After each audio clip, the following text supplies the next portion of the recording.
au nom du Père, et du Fils, et du Saint-Esprit. Amen.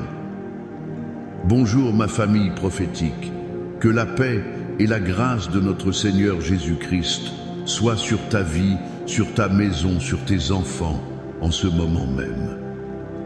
Nous nous rassemblons aujourd'hui, non pas dans un bâtiment fait de briques, mais dans le sanctuaire de sa présence, unis par un seul esprit.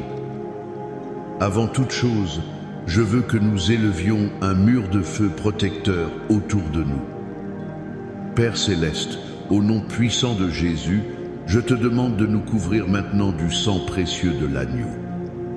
Que ce sang, qui parle de meilleures choses que celui d'Abel, soit une barrière infranchissable contre toute attaque de l'ennemi.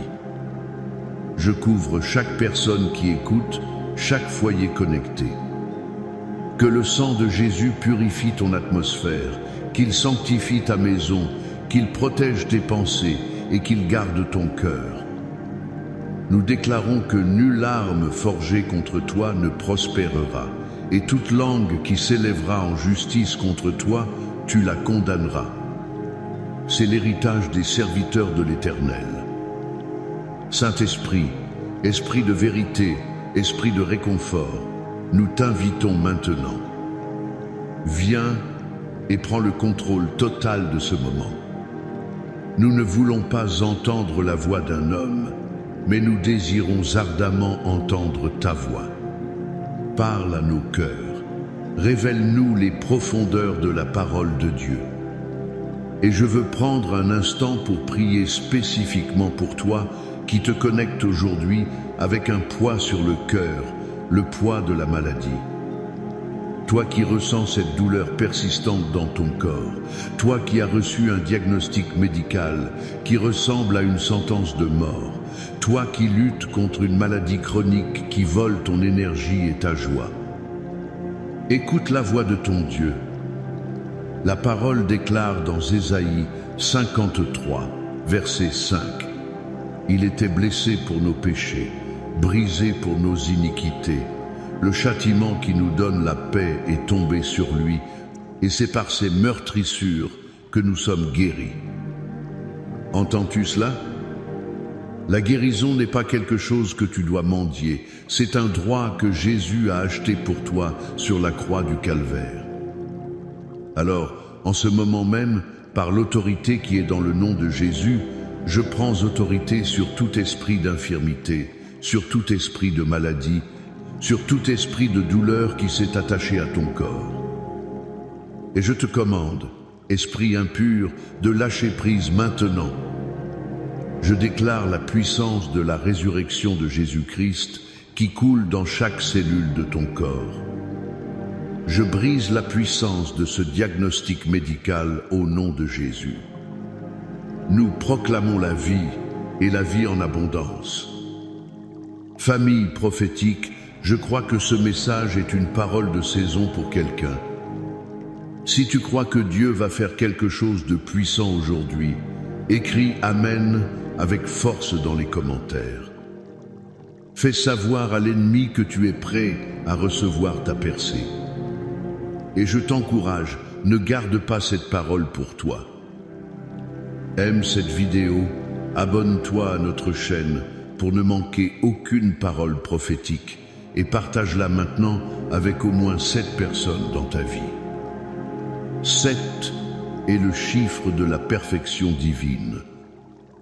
Tu vas libérer une parole de perfection et de guérison sur cette vie. Et reste avec moi jusqu'à la toute fin, car je vais prier une prière spéciale et puissante pour briser toute chaîne de maladies héréditaires et pour la libération de ceux qui sont piégés dans les dettes à cause des frais médicaux. Dieu va faire des miracles aujourd'hui. Le thème que le Seigneur a mis sur mon cœur aujourd'hui est puissant. Avec le psaume 91 et le psaume 23, je proclame la santé sur ma vie. Nous n'allons pas demander la santé, nous n'allons pas espérer la santé, nous allons la proclamer, la déclarer, la prendre par la foi, en nous appuyant sur 2 des piliers les plus puissants de la parole de Dieu. Notre premier point se trouve dans le psaume 23. Oh, ce psaume si connu, mais si profond. David écrit « L'Éternel est mon berger, je ne manquerai de rien. Il me fait reposer dans de verts pâturages. Il me dirige près des eaux paisibles. Il restaure mon âme. » Arrêtons-nous sur cette phrase. « Il restaure mon âme ». Le mot hébreu pour restaurer est shuv, qui signifie ramener, faire revenir, rafraîchir, réparer. Ce n'est pas une petite retouche. C'est une restauration complète. Dans la pensée hébraïque, l'âme nefesh ne désigne pas seulement nos émotions. Elle englobe notre être tout entier, notre esprit, notre volonté, nos émotions et même notre corps physique. Quand David dit « Il restaure mon âme », il dit en réalité « Le bon berger répare tout ce qui est brisé en moi. Il guérit mes émotions, clarifie mes pensées et vivifie mon corps. » Le berger sait que ses brebis sont fragiles. Elles peuvent tomber, se blesser, être fatiguées par le chemin. C'est pourquoi il ne se contente pas de nous guider. Il nous restaure en chemin. Remarque où il le fait.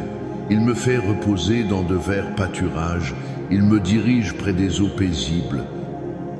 La restauration et la guérison de Dieu sont intrinsèquement liées au repos.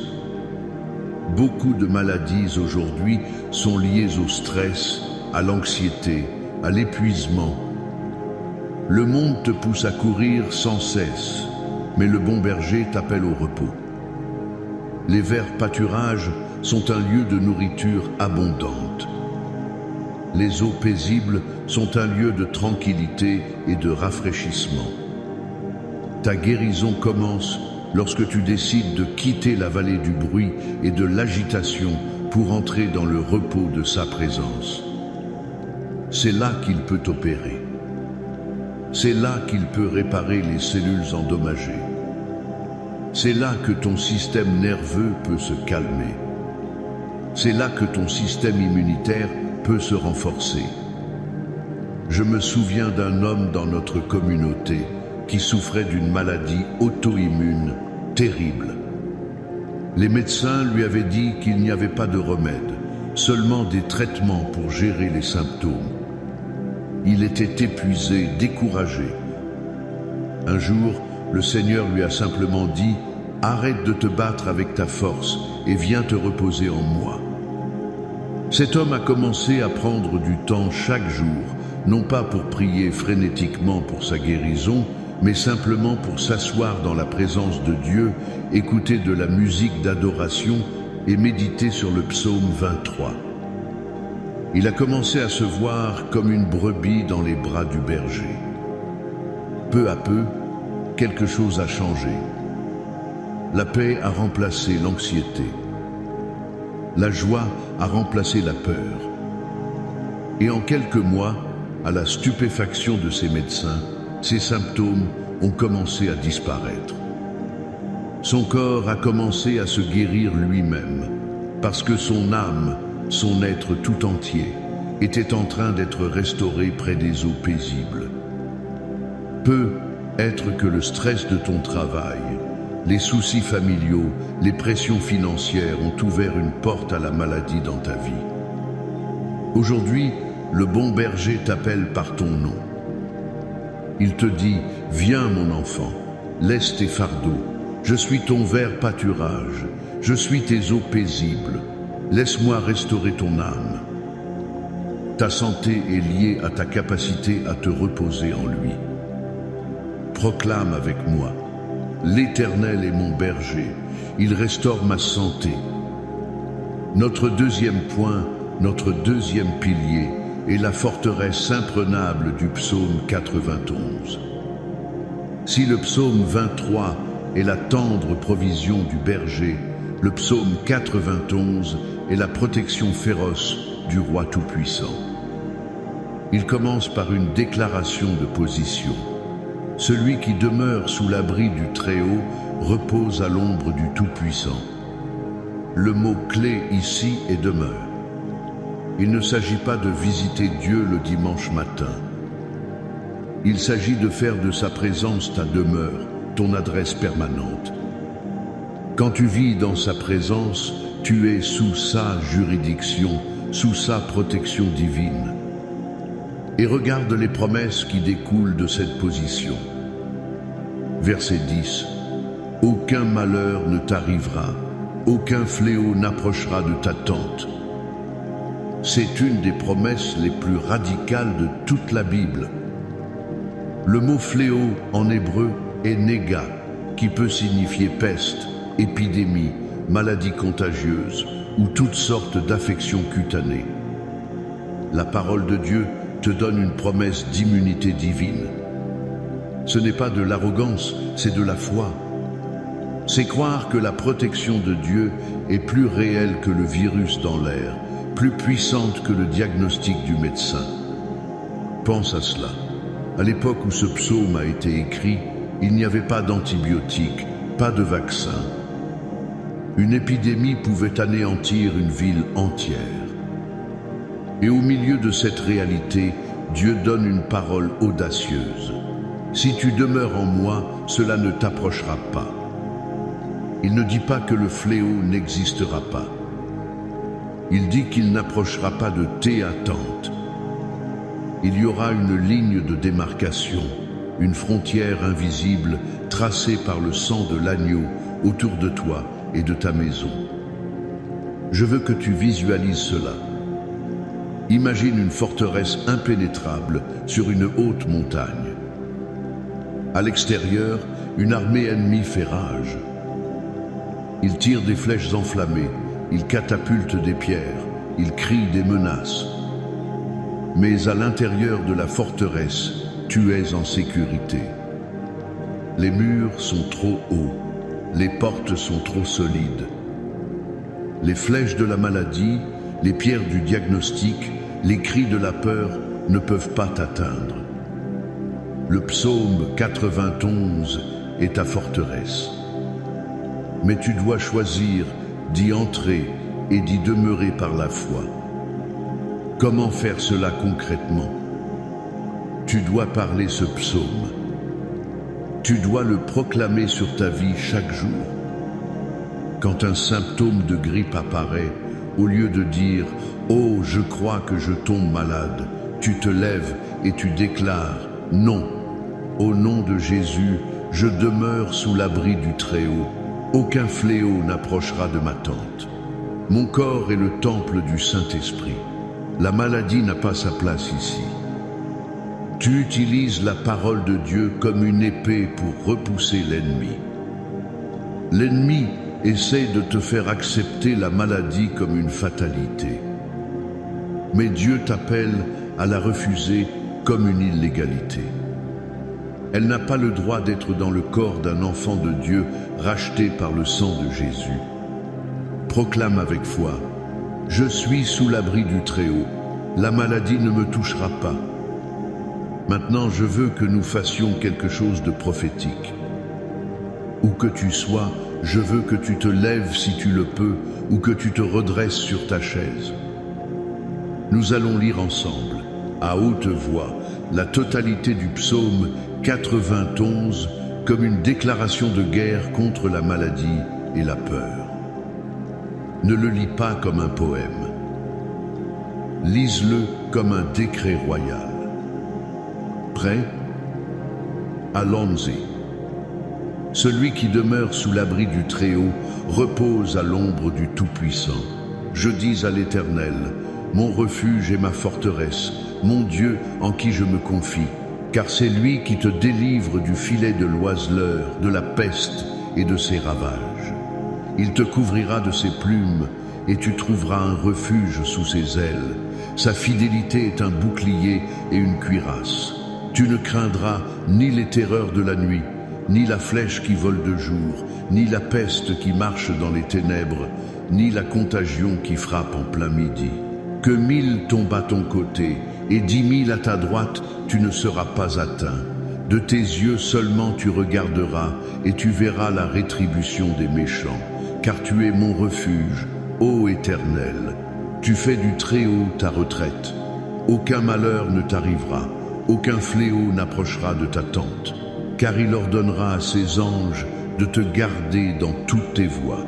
Ils te porteront sur les mains, de peur que ton pied ne heurte contre une pierre. Tu marcheras sur le lion et sur l'aspic, tu fouleras le lionceau et le dragon. Puisqu'il m'aime, je le délivrerai, je le protégerai, puisqu'il connaît mon nom. Il m'invoquera et je lui répondrai. Je serai avec lui dans la détresse, je le délivrerai et je le glorifierai. Je le rassasierai de longs jours et je lui ferai voir mon salut. Amen. Alléluia. La parole de Dieu est vivante et efficace. Maintenant, incline ton cœur. Nous allons entrer dans un temps de prière. Ce n'est pas le moment de la distraction. C'est le moment de la percée. Père éternel, Dieu tout-puissant, créateur du ciel et de la terre, nous venons devant ton trône de grâce avec audace, non pas par nos propres mérites, mais couverts par le sang de ton Fils Jésus. Nous te remercions pour ta parole. Merci pour la tendresse du psaume 23 et la puissance du psaume 91. Nous recevons ces paroles non pas comme de belles histoires, mais comme notre réalité en Christ. Père, je prie pour chaque personne qui écoute. Aide-nous, Seigneur, à véritablement demeurer sous ton abri. Pardonne-nous pour les fois où nous avons cherché refuge ailleurs, dans les solutions du monde, dans l'inquiétude, dans nos propres forces. Aujourd'hui, nous prenons la décision de faire de toi notre demeure. Je prie pour que tu nous apprennes à nous reposer en toi. Seigneur Jésus, notre bon berger, conduis-nous près des eaux paisibles. Calme les tempêtes dans nos esprits et dans nos cœurs. Restaure nos âmes, Seigneur. Là où il y a l'épuisement, je proclame ta force surnaturelle. Là où il y a l'anxiété, je libère ta paix qui surpasse toute intelligence. Je déclare que le cycle du stress et de la maladie est brisé maintenant au nom de Jésus. Et comme je l'ai promis, je veux prier spécifiquement pour toi qui est lié par une maladie héréditaire. Cette maladie qui a touché ton grand-père, ta mère, et qui essaie maintenant de s'accrocher à ta vie et à celle de tes enfants. Écoute-moi. La Bible dit que Christ nous a rachetés de la malédiction de la loi. La maladie héréditaire est une malédiction. Par l'autorité du nom qui est au-dessus de tout autre nom, le nom de Jésus, je brise maintenant la puissance de toute malédiction de maladie générationnelle. Je la coupe à la racine. Je commande à ton ADN de se réaligner non pas sur ton héritage terrestre, mais sur ton héritage céleste. Tu es une nouvelle création en Christ. Les choses anciennes sont passées. Cette maladie n'est pas ton héritage. La santé divine est ton héritage. Reçois ta liberté maintenant. Et je prie pour toi qui es sous le poids écrasant des dettes médicales. La maladie a non seulement attaqué ton corps, mais aussi tes finances. Tu te sens piégé, sans espoir. Au nom de Jésus, je brise l'esprit de dette et de manque lié à la maladie. Je déclare que notre Dieu est Jéhovah Jireh, notre pourvoyeur. Je proclame une provision surnaturelle sur ta vie. Je commande des portes financières de s'ouvrir, des annulations de dettes miraculeuses, des faveurs inattendues. Dieu va transformer ton épreuve en témoignage. Il va restaurer les années que la sauterelle a dévorées. Maintenant, je veux étendre cette prière. Je prie pour la restauration des familles. Je prie pour les mariages qui sont attaqués et tendus à cause du stress de la maladie d'un conjoint ou d'un enfant.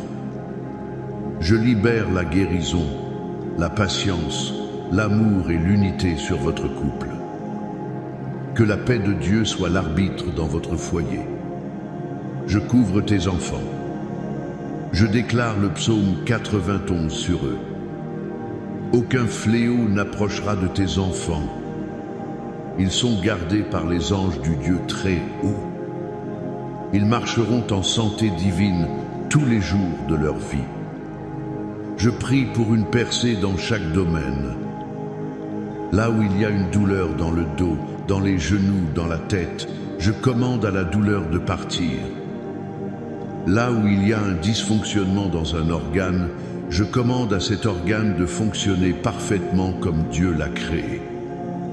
Pour les problèmes de sang, de cœur, de poumons, nous déclarons la vie et la guérison du sang de Jésus. Nous commandons à tout esprit de peur, d'angoisse, de dépression qui accompagne la maladie de quitter vos esprits maintenant. Soyez remplis de la joie et de la paix du Saint-Esprit. Nous déclarons la victoire. La victoire sur la maladie, la victoire sur la peur, la victoire sur la dette, la victoire sur le découragement. Tu n'es pas une victime, tu es un vainqueur en Jésus-Christ. Marche dans ta guérison, marche dans ta liberté. Et maintenant, reçois cette bénédiction sur ta vie. Que l'Éternel te bénisse et te garde. Que l'Éternel fasse luire sa face sur toi et t'accorde sa grâce. Que l'Éternel tourne sa face vers toi et te donne la paix. La paix dans ton corps, la paix dans ton esprit, la paix dans ta maison, la paix dans tes finances. Au nom du Père, du Fils et du Saint-Esprit. Amen et Amen. Va dans la paix et la santé du Seigneur.